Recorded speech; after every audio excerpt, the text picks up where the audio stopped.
Assalamualaikum warahmatullahi wabarakatuh. Baik, di sini saya akan menjelaskan tentang mata kuliah akuntansi keuangan lanjutan 1 yang bertemakan konsolidasi pada anak perusahaan kurang dari kepemilikan penuh. Perkenalkan, nama saya Sri Utami dari kelas AK19A yang NIM-nya 105731 101819.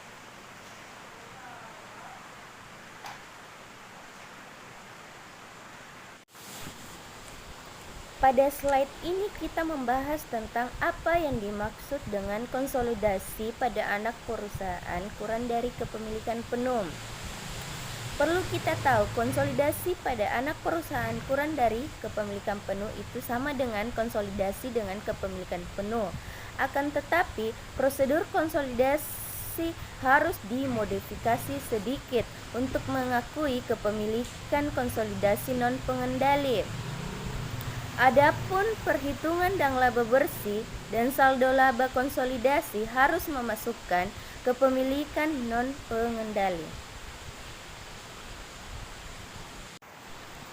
Dilihat pada tabel ini, kita membahas tentang salah satu kasus, yaitu pada tanggal 1 Januari 2019, PT Abadi membeli saham PT Citra sebesar 160 juta.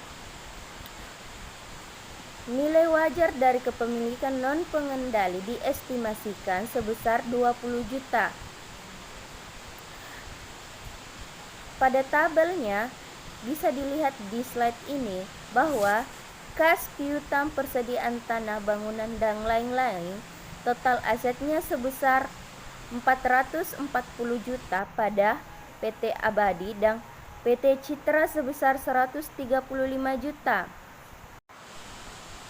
Selanjutnya, pada tanggal kombinasi bisnis, nilai wajarnya persediaan 65 juta, bangunan dan peralatan 30 juta, tanah 70 juta.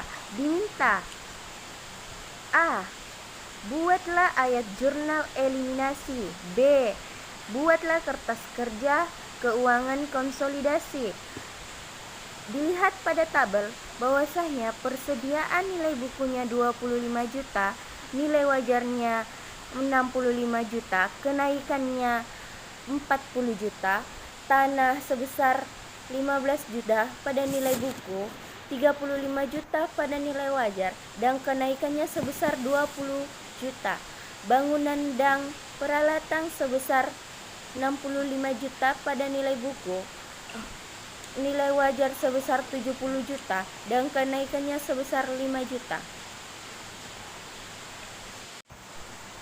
Slide ini kita membahas tentang ayat jurnal kepentingan non-pengendali. Nomor 1, total nilai wajar investasi sejumlah 180 juta rupiah. Nilai bukunya sejumlah 40 juta rupiah dan saldo laba sejumlah 28 juta rupiah. Jadi kepemilikan 80% seharga 68 juta rupiah dengan selisih sebanyak 112 juta rupiah.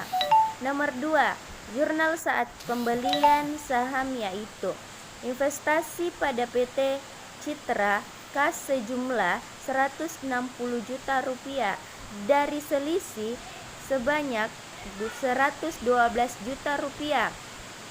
Kita masuk pada jurnal eliminasi yang diperoleh sebagai berikut. E1, jurnal saat mengeliminasi investasi saham biasa sebanyak 40 juta, saldo laba sebanyak 28 juta, selisih sebanyak 112 juta rupiah.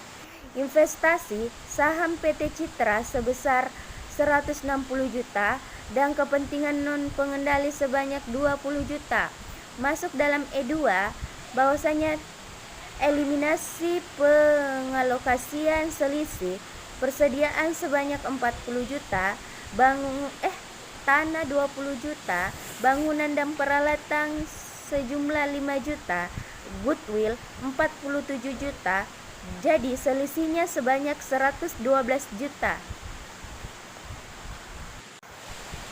Selanjutnya, slide ini membahas tentang kertas kerja posisi keuangan konsolidasi per 31 Desember 2019.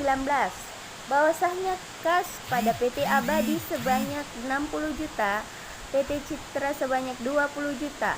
Piutang dagang bisa kita lihat pada tabel bahwasanya PT Abadi sebanyak 20 juta, PT Citra sebanyak 10 juta, dan lain-lain. Selisihnya sebanyak 112 juta. Goodwillnya yang kita dapat 47 juta. Jadi kita masuk dalam total aset saja, atau kita next selanjutnya. Total aset, ekuitas, dan liabilitas sebanyak 440 juta pada PT Abadi, dan PT Citra sebanyak 135 juta.